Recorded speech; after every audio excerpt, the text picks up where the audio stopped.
Let's talk about our no spend, no buy year, because we're doing, for the first time ever, a no spend, no buy year in 2026. And if you know me and if you've been following along, you know exactly why we're doing this. I wanted to talk through some of the rules that we set for ourselves because last year we were making the most amount of money that we've ever made in our lives, which afforded us a ton of financial freedom. We were able to help my family travel to Mexico for our wedding. We were able to help family members stay there and pay for their stay. We were able to take my sister to Puerto Rico for her birthday. We just were able to do a lot for our friends and our family. So this year is a little bit different because we're living off of Javi's income since I'm not working right now. There are things that are already kind of planned for this year. So we had to kind of set up some rules that would make sure that we could still accommodate those kind of pre-planned things. Rule number one is essentials don't count. We need to still spend on things like rent and groceries in order to continue living. Number two is You're allowed to spend money from any gift cards that you already have. we do use a lot of apps, a lot of free apps like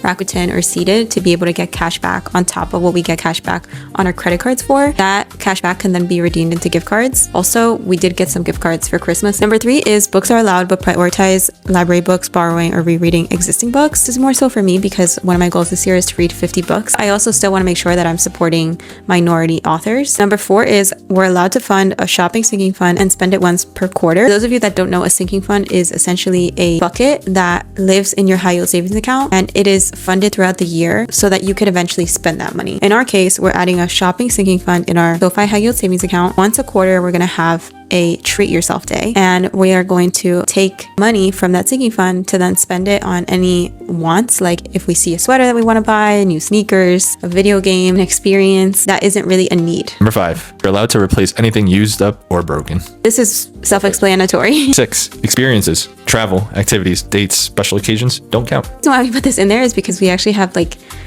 4 weddings to go to this year. 2 of them are abroad. So we're not going to say no to those important milestones in our friends and our family's lives. Also, one of our big life dreams is to go to the World Cup. 2026 World Cup is the first time we ever go to one. And we saved a lot of money to be able to do that. Number seven, allowed to buy gifts for others with intention. You know, a lot of our friends are getting married. They're having babies. They're getting engaged. I have so many family members that live in New York City that get invited to birthdays, baptisms, all these things. And the last one is just take out when one or both of us is sick. And this rule honestly came because we both got super sick with the flu at the beginning of the year and we had to order takeout because we couldn't get out of bed. So that wraps up our no buy, no spend year rules for 2026. If you're also doing a no spend, no buy year, let me know in the comments. Give us your best tips because we're definitely gonna need them.